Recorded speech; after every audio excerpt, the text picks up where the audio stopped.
পড়া লাগবে একজন পড়ো সুন্দর করে। স্যার পিকে স্যারের ক্লাস শোনা যাচ্ছে। হ্যাঁ হ্যাঁ হ্যাঁ, পিকে স্যার আছেন তো, ঠিক আছে। শোনো, বিষয়টা হচ্ছে যে গত ক্লাসে আমি বি সেকশনের সাথে আমি ক্লাস নিয়েছিলাম একটা এই অধ্যায়ের উপরেই। তো সেক্ষেত্রে মানে আমি করে দিয়েছিলাম হচ্ছে 2 এর 1 নম্বর অঙ্কটা, আর সম্ভবত 3 এর 1 নম্বর অঙ্কটা আমি করে দিয়েছিলাম। তো যেহেতু তোমাদের এটা করানো এখনো হয়নি, সেজন্য আমি ওটা দেখা যাচ্ছে যে এটা আবার রিপিট করা লাগতেছে। যেহেতু তোমাদের এটা হয়নি এজন্য রিপিট করা লাগতেছে, যেহেতু ওটা হয়ে গেলে তাহলে রিপিট করা লাগতো না। তা আমরা এখন যেটা করব সেটা হচ্ছে যে এই দুটো অঙ্ক বাদ দিয়ে এই টাইপের অঙ্কটা আমি দেখাবো।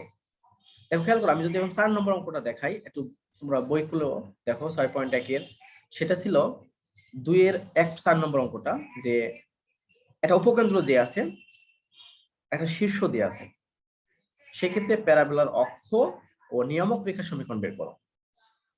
তো এখন দেখো খেয়াল করে যে আমাদের কি বলতেছে, এখানে একটা উপকেন্দ্র দিয়ে আছে আর একটা শীর্ষ দিয়ে আছে, সেক্ষেত্রে এখান থেকে প্যারাবোলাটার অক্ষ মানে পরাবৃত্তের অক্ষরেখা আর নিয়ামক রেখা সমীকরণটা তোমাদেরকে বের করতে হবে। তো এখন আমি যদি একটা চিত্র আঁকাই, প্রথমে চিত্রটা আঁকালে কেমন হয় একটু দেখো। সম্ভবত এই দুটো অঙ্ক একই অঙ্ক দেখতেছি। দেখো এই যে এই অঙ্কটা আর এই অঙ্কটা তো একই অঙ্ক, তো দরকার নেই, তাহলে একই অঙ্ক যেহেতু হয়ে গেছে, অলরেডি আমি অঙ্কটা এই অঙ্কটা দেখিয়েছি, এখন দেখতেছি 1 এবং 4 একই রকম অঙ্ক।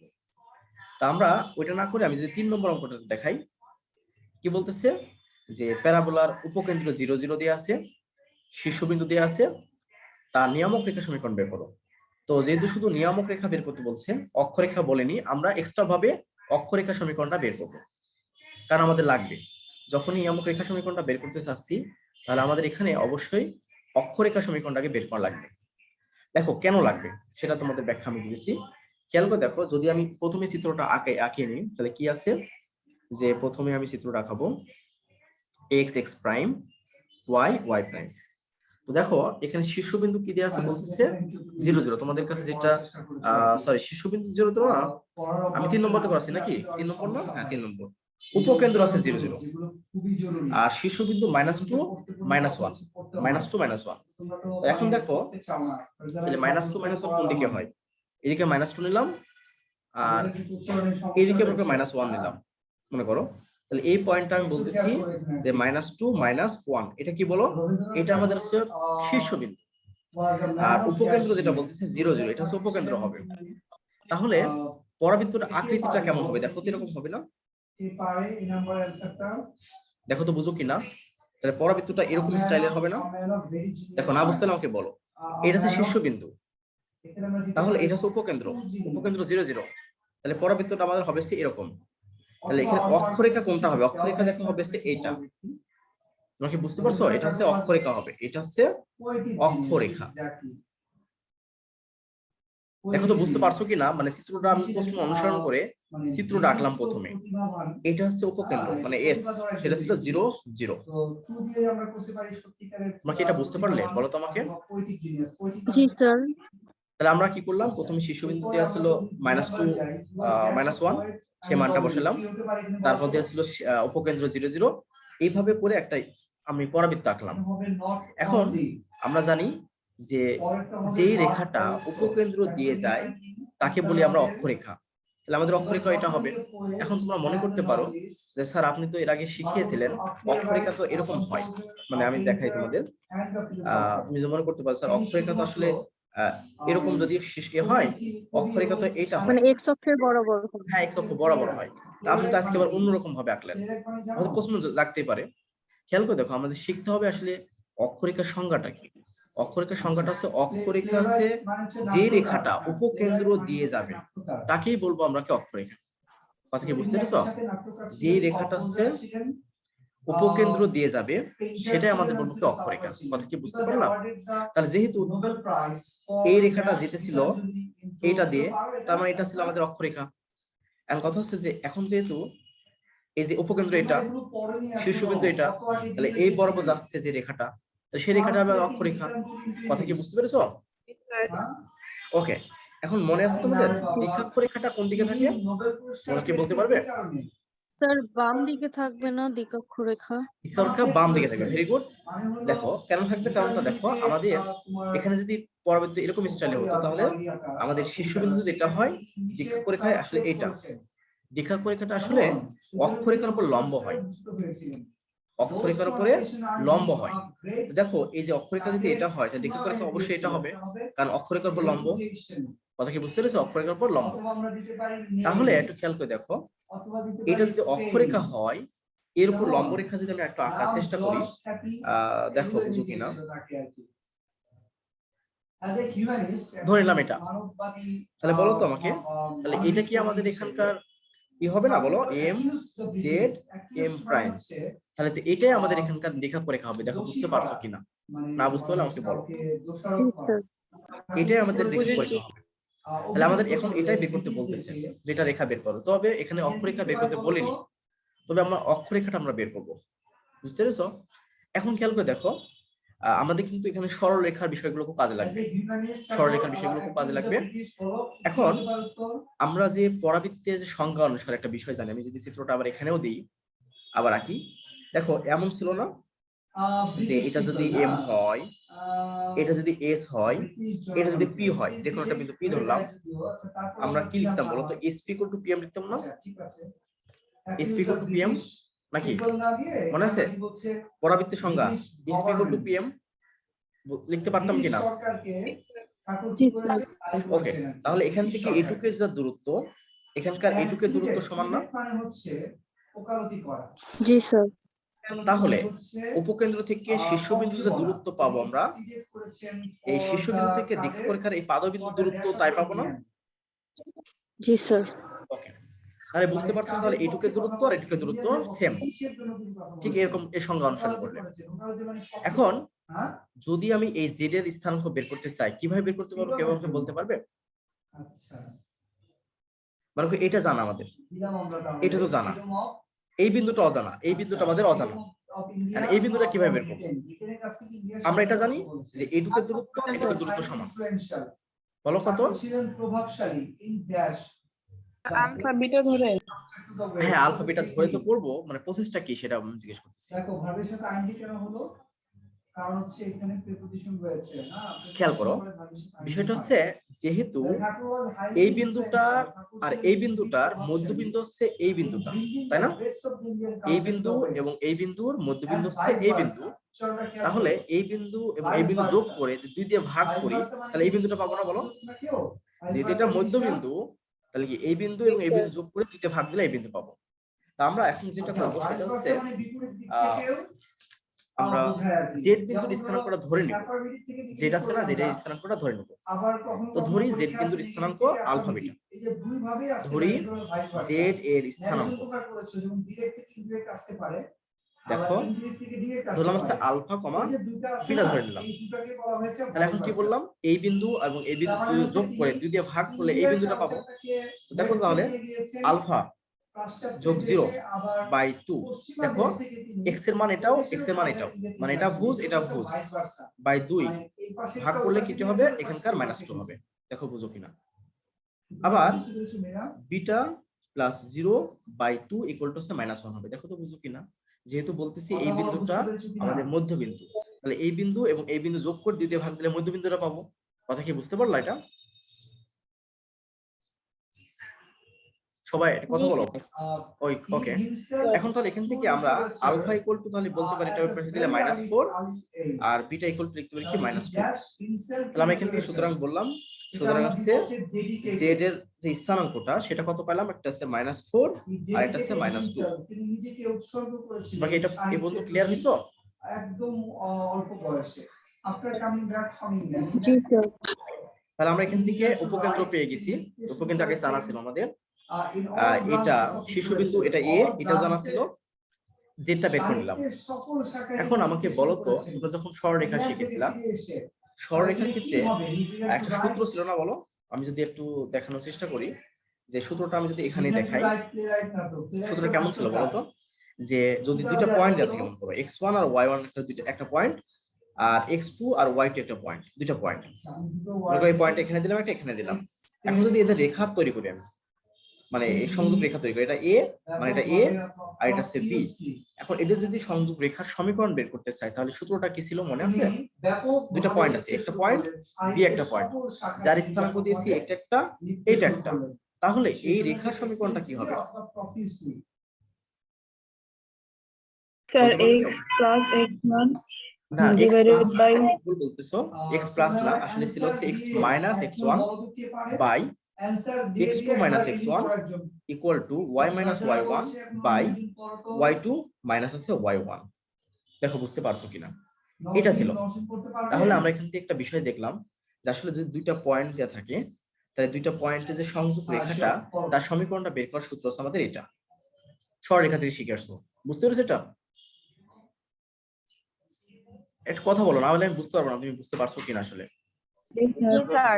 ওকে, এখন তাহলে খেয়াল করে দেখো, যদি এই অক্ষরেখার সমীকরণটা আমরা বের করতে চাই, দেখছো এই যে এটা তো অক্ষরেখা নাকি, এই অক্ষরেখার সমীকরণ বের করতে চাই তাহলে আমরা বের করতে পারবো না। বলো কেন পারবো?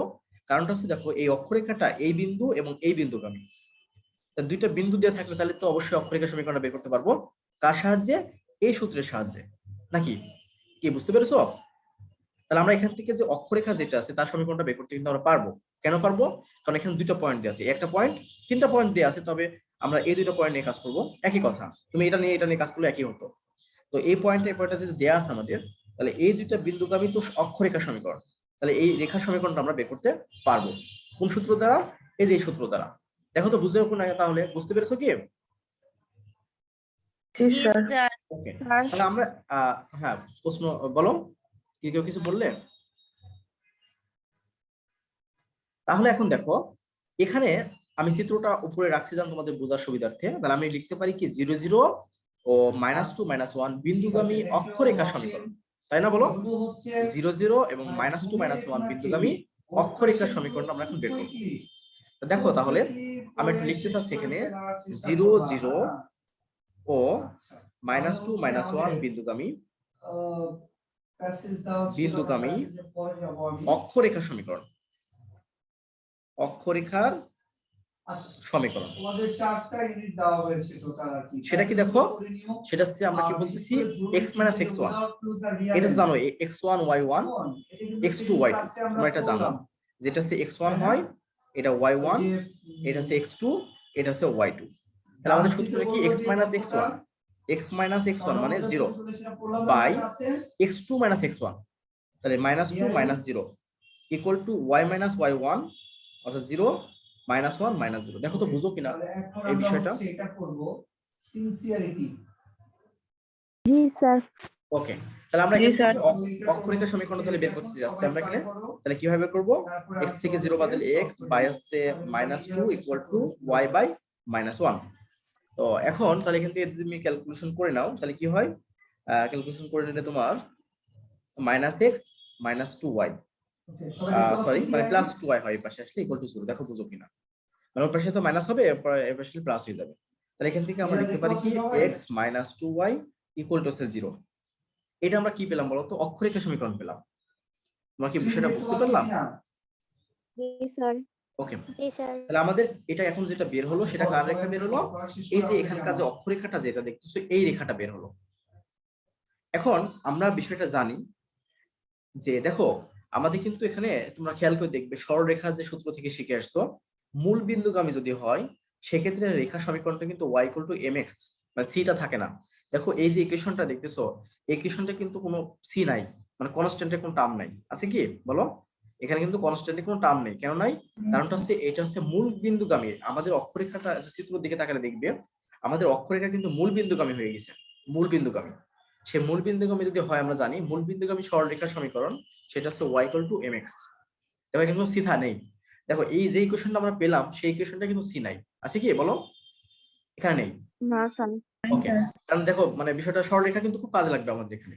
আমরা কিন্তু এই যে কোণিক শিখতেছি বাট কিন্তু সরলরেখাটা খুব কাজে লাগবে। এখন একটা খেয়াল করে দেখো যে এখানে আমাদের বের করতে বলছিল আসলে মূলত দ্বিঘাক্ষ রেখা বা নিয়ামক রেখা। আমি কিন্তু অক্ষরেখাটা এক্সট্রা ভাবে বের করে নিলাম কারণ এটা লাগবে আমাদের। এখন খেয়াল করে দেখো যে এই অক্ষরেখার উপরে এই রেখাটা নিয়ামক রেখা কি অবস্থায় আছে বলো তো? এটা অবশ্যই লম্ব অবস্থায় আছে না? আমরা কি জানি অক্ষরের উপর লম্ব এরূপ রেখাকেই তো আমরা বলি যে নিয়ামক রেখা, নাকি? অক্ষরেখার উপর লম্ব এরূপ রেখাটাকে তো আমরা বলি যে কি নিয়ামক রেখা। তাহলে এই রেখার উপর এই রেখাটা লম্ব। এখন আমি এই রেখাটা বের করতে চাচ্ছি। এখন তোমাদের কি জানা আছে এটা যে আমাদের একটা রেখার উপর লম্ব হলে আরেকটা রেখা বের করতে কি? ওয়ালাইকুম আসসালাম। একটু দেখো তো এটা জানা আছে কিনা তোমাদের। মনে করো একটা রেখা আমাদের জানা, এটা এই রেখাটা বের করব, এই রেখাটা লম্ব। কথা কি বুঝতে পেরেছো? এই রেখাটা লম্ব কার উপরে? এর উপরে। এটা আমাদের জানা। তাহলে এই রেখাটা কিভাবে বের করতে হয় তোমরা কি জানো? এটা কিন্তু সরলরেখা শিখে আসছো। মনে করো এই রেখাটার নাম, এই রেখাটার নাম হচ্ছে মনে করো 3x + y + 7 = 0 মনে করো ধরলাম এই রেখাটার নাম। এখন এই রেখাটার উপর এই রেখাটা লম্ব, এই রেখাটা লম্ব। তাহলে এই রেখার সমীকরণটা আমরা কিভাবে বের করব? তোমরা কি এটা জানো? সরলরেখা থেকে শিখে আসছো। জি স্যার। আমি বলবো বলো বলো, যে কোনো একজন বললে হবে, সমস্যা নেই, বলো। স্যার x এর সহগ আর y এর সহগ উল্টে যাবে এবং মাঝখানের চিহ্নটি মাইনাস হয়ে যাবে আর 7 এর জায়গায় +k হয়ে যাবে। হ্যাঁ, ভেরি গুড। আমাদের এটা হচ্ছে যখন একটা রেখা আমার জানা থাকে তার উপরে যদি একটা রেখা লম্ব হয়, তার রেখা সমীকরণটা বের করার ক্ষেত্রে যেটা হয় এদের সহগটা ইন্টারচেঞ্জ করে। অর্থাৎ এর সহগ যখন 1 আছে একে দিয়ে দিবে আর এটা একে দিয়ে দিবে। অর্থাৎ 1টা আসবে এখানে, অর্থাৎ x, আর এই 3টা দিয়ে দিবে y কে, মানে 3y। যেখানে যদি প্লাস থাকে তাহলে মাইনাস হবে, মানে এটা আবার চেঞ্জ হবে, +k = 0। তাহলে এই রেখাটার উপর লম্ব মানে এই রেখাটা সমীকরণটা আসলে এটা। তবে এখানে একটা অজানা রাশি আছে, সেটা হচ্ছে কে। কে এর মানটা কিন্তু আমাদের বের করতে হয়। সে কে কিভাবে বের করতে হয়? দেখতে হয় এই রেখাটা কোন বিন্দুগামী হয়। তখন যদি এখানে একটা বিন্দু দেওয়া থাকে তাহলে সেই বিন্দুগামী ওকে বলে দিতে হয়, দিয়ে কে এর মানটা বের করতে হয়। তোমরা এটা জানো, এটা সরলরেখা থেকে শিখে আসছো, এখানে নতুন কিছু নাই। জাস্ট আমরা বললাম কি একটা রেখা যদি দেওয়া থাকে সেই রেখার উপর লম্ব রেখাটা আমরা বের করতে এইভাবে পারি। এখন দেখো তো, তাহলে চিন্তা করো এই যে রেখাটা আছে অক্ষরেখা, এটা কিন্তু বের করে ফেলছি আমরা। আমাদের বের করতে হবে এই দ্বিঘাক্ষ রেখাটা। তাহলে এই অক্ষরেখার উপরে দ্বিঘাক্ষ রেখাটা তো লম্ব, তাই না? লম্ব না, বলো সবাই সুন্দর করে ট্রাই কথা কি করবে। বুঝতে পারছো? জি স্যার। তাহলে কি এই রেখাটা আমরা বের করতে পারবো না এই রেখার সাহায্যে? আর প্রত্যেককে পারো কি? নামের পাশে রোল নাম্বার দিয়ে জয়েন হ্যাঁ, করবে, কেমন? অবশ্যই পারবো। তাহলে আমরা এখন দেখো, তাহলে আমরা এখান থেকে যেটা বের করছি এই রেখাটা আসছে অক্ষরেখার সমীকরণ। এটাকে 1 নম্বর ইকুয়েশন দেওয়া। তো আমরা লিখবো কি 1 নং রেখার উপর লম্ব, 1 নং রেখার উপর লম্ব এরূপ রেখা সমীকরণ। লম্ব এরূপ রেখা রেখার সমীকরণ। তো দেখো যদি 1 নং রেখার লম্ব এরূপ রেখার সমীকরণ আমরা বের করতে চাই তাহলে আমাদের নিয়মটা কি? এখানে যেটা আছে তার সহগটা চেঞ্জ হবে, অর্থাৎ 2টা দিবে একে, এটা দিবে একে, মানে y এর সহগটা দিবে x কে আর x এর সহগটা দিবে y কে। তাহলে y এর সহগ 2 আছে, 2 যদি x কে দিয়ে দেয় তাহলে 2x হলো, x এর সহগ আছে 1, কিছু নাই মানে 1 আছে, সেটা একে দিয়ে দিবে, তাহলে y হলো যেহেতু মাইনাস আছে একটা প্লাস হবে, আর এখানে একটা প্লাস কে যুক্ত হবে। দেখো বুঝো কিনা, তোমরা কি বুঝতে পেরেছো এটা?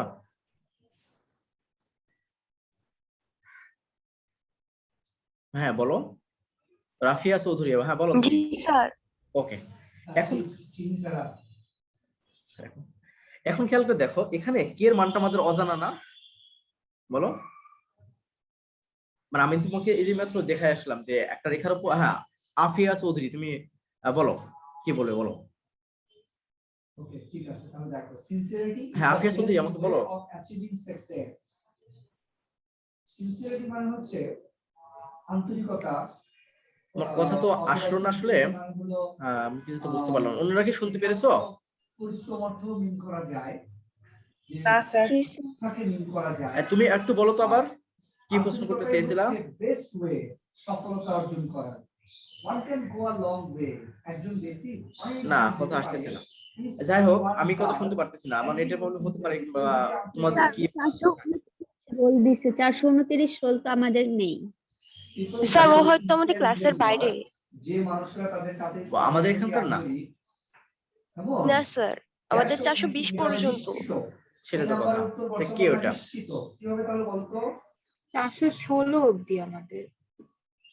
যাই হোক, এটা সমস্যা নাই, কে অন্য কিছু না হলে হবে। না, শুধু আফরিন চৌধুরী, sure তুমি কে বলতে পারবে?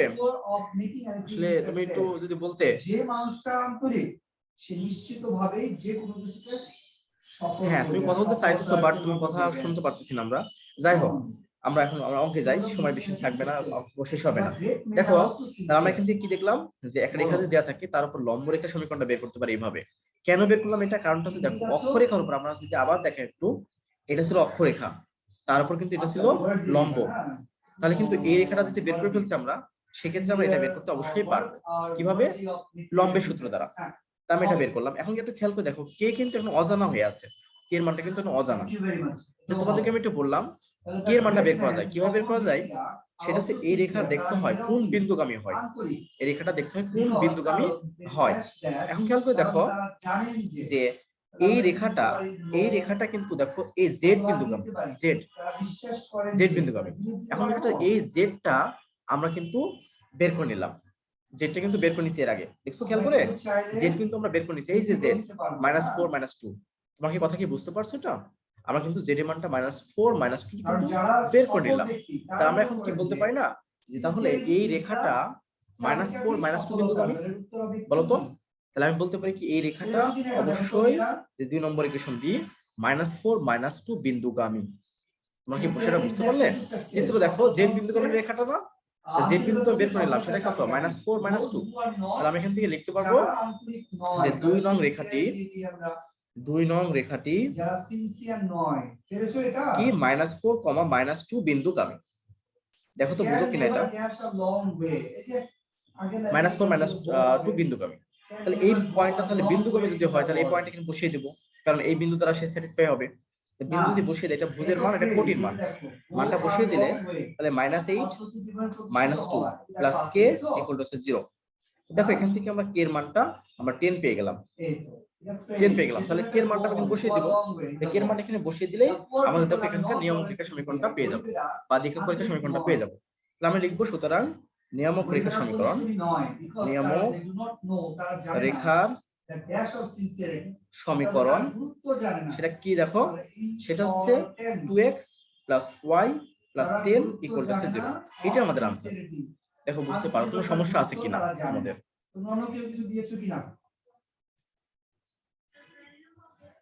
তোমরা কি বিষয়টা বুঝতে পেরেছো?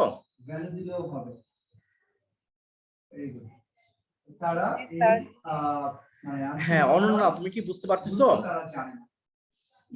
জি স্যার। ওকে মিম, তুমি কি বুঝেছো এটা? আসলে ক্লিয়ার বুঝতে পেরেছো? জি স্যার। তাহলে এরকম যদি দেওয়া হয় তাহলে কি বের করতে পারবে না? জি স্যার। ওকে, বের করতে পারবে। তাহলে আমি কিন্তু দেখো তারপর তোমাদের যদি কোনো প্রশ্ন থেকে থাকে আমাকে বলো, আমি কিন্তু আবার দেখাবো, কারণ আমি এখানে তো সব অঙ্ক করে দেওয়া সম্ভব না, তোমরা বাসায় ওগুলো করবে। যেমন আমি অলরেডি কিন্তু বি সেকশনের ক্ষেত্রে 2 এর 1 নম্বরটা করে দিয়েছিলাম, এখন 2 এর 3 নম্বর করালাম, এখান থেকে আর আমি করাবো না, বাকিগুলো তোমরা করবে। আর কেউ কিছু দিয়ে সমস্যা হবে কি? করতে পারবে না? করতে হবে, হ্যাঁ ভুল হোক তাও বলবে। Sincere and properly, but also with dutifulness, honesty, modesty, এখন দেখো, good behavior. আমরা এখন যেহেতু আমাদের 2 নম্বর অঙ্কটা আমি আর দেখাবো না, 2 নম্বর অঙ্কটা তোমরা পারবে, একই রকম অক্ষরেখা বের করতে বলতে পারে, নিয়ামক রেখা বের করতে বলতে পারে, তখন আমরা এইভাবে ঠিক বের করবো, ঠিক একই প্রসেসে। তো এখন আমরা যেটা করবো সেটা হচ্ছে 3 নম্বর অঙ্কটা। 3 নম্বর অঙ্কটা আমি 3 নম্বর অঙ্কটা তোমাদেরকে আমি একটু দেখাবো। 3 নম্বর অঙ্কটা দেখাবো। 3 নম্বর অঙ্কটা কি বলতেছে? 3 নম্বর অঙ্কটা দেখো, আমি 3 এর 1 নম্বরটা ওদেরকে সেদিনকে আমি করে দিয়েছি, সেটা 3 এর 1 নম্বরটা আমি করাচ্ছি না। আমি মনে করি 3 এর 2 নম্বরটা যদি দেখাই, 3 এর 2 সেই সবে কিনা সবাই কতটুকু আছে, 3 এর 2 নম্বরটা দেখায় বা 3 এর যে কোনো সবগুলো একই রকম অঙ্ক, যতগুলো ওখানে অঙ্ক আছে এখানে দেখো 3 এর যতগুলো আছে রোমান সংখ্যা যতগুলো আছে, 8টা অঙ্ক একই রকম প্রসেসে অঙ্ক করতে হবে, একই রকম প্রসেস, বুঝতে পেরেছো? তা আমি যেটা এখন দেখাবো সেটা হচ্ছে এই 3 নম্বরটা দেখাবো। 1 নম্বরটা অলরেডি এর আগে করে দিছি, 1 নম্বরটা দেখাচ্ছি না, আমি এখন দেখাবো হচ্ছে এই 3 নম্বরটা। দেখো এখন খুব মনোযোগ দিয়ে এটা শিখবে। এখন বলছি এটা একটা প্যারাবোলা, প্যারাবোলা ইকুয়েশন। দেখো আগে থেকে কিন্তু জটিল হচ্ছে, আগে কিন্তু y = 4x এরকম প্যারাবোলা ছিল, বা x = 4y এরকম প্যারাবোলা ছিল, এখন কিন্তু একটু জটিল টাইপের হচ্ছে। তো এখন এটা একটা প্যারাবোলা, এর উপকেন্দ্র, অক্ষ ও নিয়ামক রেখার সমীকরণ বের করো।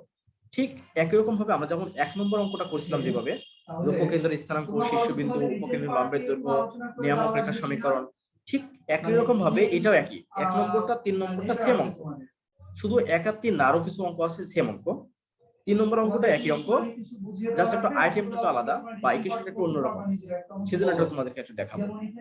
তো এখন ইকুয়েশনটা কেমন ছিল দেখো, 3x² - 4y, তাহলে আমরা এখন 3 এর 3 দেখাবো। এইটা আমাকে একটু বলো তো দেখি।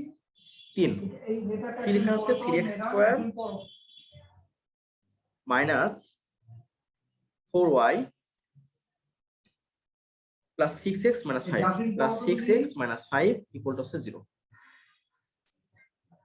দেখো বুঝো কিনা, এখানে অঙ্কটা আমাদের দেয়া আছে যে 3x² minus 4y plus 6x minus 5 equal to 0 সমীকরণের উপকেন্দ্র, তারপর আছে দ্বিঘাক্ষরেখার সমীকরণ, উপকেন্দ্রের লম্বের দৈর্ঘ্য আর শীর্ষবিন্দু, এগুলো মোটামুটি বের করতে হবে। এখন প্রিয় শিক্ষার্থীরা দেখো, আমরা কিন্তু পরাবৃত্তের যে ইকুয়েশন মূলত যেটা জানি সেটা কিন্তু y² = 4ax অথবা x² = 4ay। দেখো বুঝো কিনা, আমরা কিন্তু দ্বিঘাক্ষরেখা প্যারাবোলার ইকুয়েশনটা জানি মূলত এরকম অথবা এরকম, ঠিক না বলো? এরকম অথবা এরকম জানি, কিন্তু দেখো এখানে যেটা হয়ে আছে এরকম একটা হয়ে আছে না, সমস্যা নেই। আমরা কি করব দেখো, দেখো আমি তোমাদের কিন্তু এর আগে আমি দেখিয়েছি যেগুলো এরকম টাইপ এক্স এর গুলো, সেগুলোকে আমরা একসাথে করব। তো সেগুলো যদি একসাথে আমরা করি তাহলে কি হয়, 3x² minus 6x minus 4y minus 5 equal to 0। কথা কি বুঝতে পেরেছো? এখন দেখো এটা আমরা করলাম, এখন তাহলে আমরা কি করতেছি, যেগুলো x এর টার্মগুলো সেগুলো একসাথে করলাম আর y এর টার্মগুলো একসাথে করে নিলাম। একটু খেয়াল করে দেখো, এখানে কিন্তু x² এর সাথে 3 আছে, আমাদের কাজ হচ্ছে যেটা করব, x² এর সাথে কিছু রাখা যাবে না, x² এর সাথে কিছু রাখা যাবে না। রাখা যাবে না মানে কি, যে 3টা আছে তার 3টা কি বাদ দিয়ে দেব? আসলে বাদ দেব না, কমন নিব। যে 3টা কমন নি, কমন যদি নিই তাহলে কি হয় দেখো, x², তাহলে এখান থেকে কমন নিতে হবে কারণ এদের দুজন তো একসাথে থাকবে। তাহলে এটা কত হবে দেখো, এটা হবে কত, 2x। কথা কি এই পর্যন্ত বুঝতে পারলাম? এই পর্যন্ত কি ক্লিয়ার, বুঝছো? ওকে, তারপর এইগুলোকে আমরা ওই পারে পার করে দিব, মানে 4y plus 5 করে দিলাম। দেখো তো কি কোনো সমস্যা আছে কিনা। না পারলে আমরা পারলে সহজ। এখন আমাদের যে কাজটা সেটা হচ্ছে এই জায়গাটাকে একটা সূত্র ফেলানোর চেষ্টা করব। কিসের সূত্র? হতে পারে সেটা a plus b whole square, হতে পারে a minus b whole square, তবে এটা নিশ্চিত যে এটা a plus b whole square সূত্র হবে। কারণ হচ্ছে এখানে আছে +2 আছে। তুমি জানো তোমরা যে a plus b whole square এর যে সূত্রটা সেটা কিন্তু আমরা a square plus 2ab plus b square জানি, অর্থাৎ এখানটা +2 থাকে, এই যে +2 কিন্তু এখানে আছে, আমরা অবশ্যই এটা a plus b whole square সূত্র করব, কিন্তু সূত্র তো নেই, এটা সূত্র করতে হবে। তাহলে করার ক্ষেত্রে কি করা দেখো তো, এটা তো 3 লিখছি, তো আমরা তো এখানে x² লিখলাম প্লাস 2, সূত্রে 2, এটা যদি x ধরছি মানে a ধরছি সেটা x লিখলাম। এখন দেখো এটা মেলাতে হলে আর 1 লাগবে না এখানে একটা, তো দেখে এটা তো মিললো, এটা যদি মেলাতে চাই 1 লাগবে না, তার মানে কি 2ab, তার মানে bটা হচ্ছে 1, তাহলে এখান থেকে দেখো সূত্র ফেলানোর জন্য একটা b স্কয়ার লাগবে। তোমরা কি বুঝতে পেরেছো? যদি আমি সূত্র ফেলাতে চাই প্লাস b হোল স্কয়ার, তাহলে অবশ্যই আমাদের এরকম লাগবে না, একটা 1 স্কয়ার লাগবে না, b স্কয়ার লাগবে, সেজন্য আমি একটা b স্কয়ার লিখলাম। তোমরা কি এটা বুঝতে পারলে?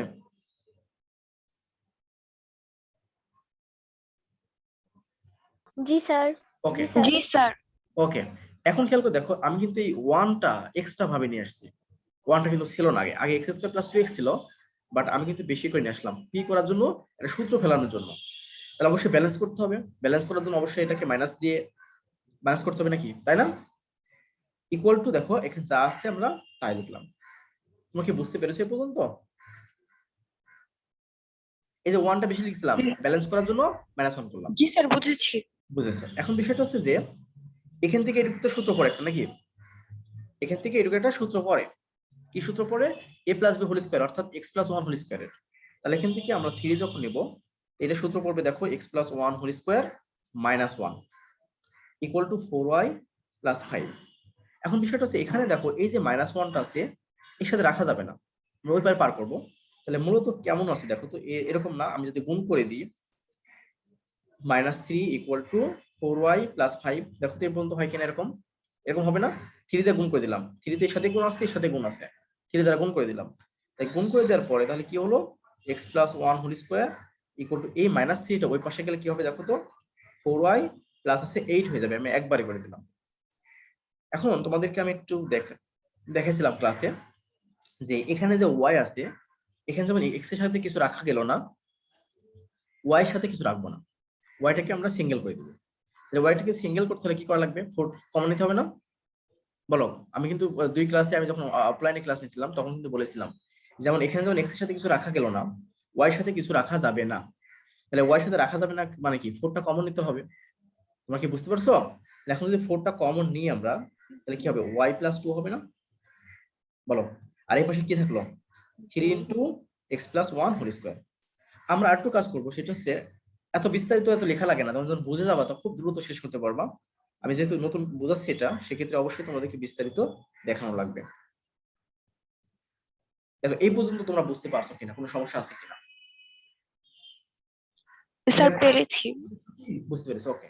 এখন আমাদের কাজটা কি, দেখো আমাদের কিন্তু পরাবৃত্তের ইকুয়েশনটা আসলে কিন্তু এরকম, y = 4x অথবা x = 4ay, এরকম স্টাইলের পরাবৃত্ত। বাট আমার দেখো কি হয়ে আছে, কিরকম হয়ে আছে না, x + 1 হোল স্কয়ার = 4/3y + 2। এখন তাহলে কি করব আমরা, বলতে পারবে একজন? কি করতে পারি এখন, এখান থেকে আমরা কি করতে পারি? এই তোমরা কি আমার অফলাইন ক্লাস তো করার কথা ছিল, আর x প্লাস 1 কে ক্যাপিটাল x আর y প্লাস 2 কে ক্যাপিটাল y ধরতে পারি। অবশ্যই, ভেরি গুড। হ্যাঁ, আমরা এটা করব। তাহলে আমরা কেন করব, কারণ আমাদের ইকুয়েশনটা তো আসলে ওইটা, মানে যে এরকম বা এরকম, তাহলে সেটা আমরা এরকম নেই। তার মানে সেটা ধরবো কি, ধরি কি ধরবো, এটা সমান ধরবো x + 1 সমান ধরবো হচ্ছে ক্যাপিটাল লেটার x, আর y + 2 সমান ধরবো হচ্ছে ক্যাপিটাল লেটার y। তাহলে ইকুয়েশনটা কেমন হলো, x² = 4/3 ইনটু হচ্ছে y। দেখো তো বুঝো কিনা? তাহলে আমরা কি করব, এই 1 নং সমীকরণটাকে কি করব, একই রকম আমি যখন 1 নম্বরটা দেখিয়েছিলাম, 1 নংকে x² = 4ay এর সাথে তুলনা করে পাই, এর সাথে তুলনা করে পাই। তুলনা করে পাই যদি আমরা লিখি, তাহলে দেখো তো এখান থেকে তাহলে এর মানটা কত হবে।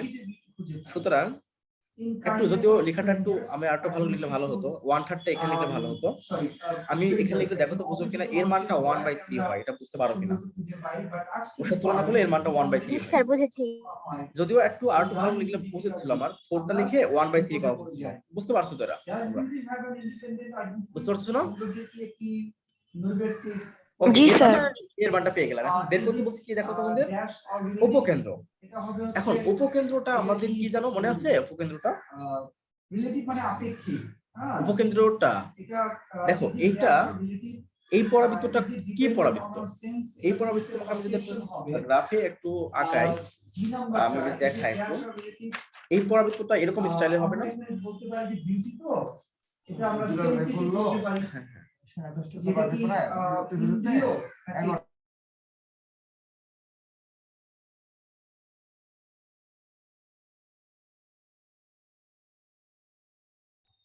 হ্যাঁ দেখো, আমি সরি একটু কথা বলতেছিলাম।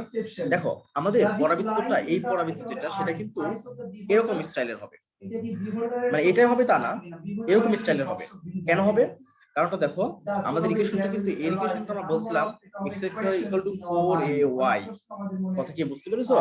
তাহলে খেয়াল করে দেখো, এইটা যদি এরকম স্টাইলের হয় এবং এই পরাবৃত্তটার ইকুয়েশন যদি এরকম হয়, তাহলে আমি তো এটাই পেয়েছি নাকি? এটা পাইনি বলো? এটা পেয়েছি। তাহলে এর চিত্র হবে তাহলে এরকম, এরকম চিত্র হবে। এখন কথা হচ্ছে, এরকম চিত্র যদি হয় তাহলে উপকেন্দ্রটা এখানে থাকে, অক্ষরেখা আছে এটা, দীর্ঘরেখা আছে এটা। কথা কি ক্লিয়ার? এরকম স্টাইলে যদি পরাবৃত্ত হয়, এটাই না মানে এরকম স্টাইলের, তাহলে এটা হবে উপকেন্দ্র, আর এটা হবে তোমার হচ্ছে দীর্ঘরেখা, এটা হবে অক্ষরেখা। কথা কি বুঝতে পারছো? তাহলে খেয়াল করে দেখো, এই বিন্দুটা আমাদের যদি এটুকের মানটা a ধরি, তাহলে 0, a হবে না উপকেন্দ্র? তোমরা সবাই এটা মুখস্থ করে ফেলবে, একটু কঠিন ছিল, এই বুঝতে পারছো? এটা সবাই সুন্দর করে মুখস্থ করে ফেলবে। আর নিয়মিত ক্লাসে মাত্র 8 জন। হ্যাঁ, তাহলে এটা হবে 0, a, না পড়ার এই উপকেন্দ্রটা। এখন খেয়াল করে দেখো, 0, a যদি হয় আমার উপকেন্দ্র, কি শিখলাম? 0, a। এখন 0, a বলতে কি বোঝায়? ভুজের মানটা 0, কোটির মানটা আছে ওয়াই। দেখো সুতরাং বোঝাচ্ছে x ইকুয়াল টু 0 আর কোটির মানটা y ইকুয়াল টু a হবে। দেখো বুঝো কি এখন x এর মানটা আমি ধরছিলাম, x এর মানটা দেখো x প্লাস 1, তাহলে আমরা কি করব x প্লাস 1 এখানে বসিয়ে দেব ইকুয়াল টু 0, y এর মানটা ধরছিলাম সেই মানটা বসিয়ে দেব y plus 2 equal to a। তাহলে এখান থেকে x এর মানটা পেলাম -1 আর y এর মানটা পাবো হচ্ছে a মানে দেখো 1/3 -2, ক্যালকুলেশন করলে 3 যদি লসাগু করো তাহলে -6 -5/3। দেখো বুঝো কিনা, তাহলে আমরা এখান থেকে উপকেন্দ্র যে স্থানাঙ্কটা পাইলাম সেটা হচ্ছে -1 কমা হচ্ছে -5/3। এটা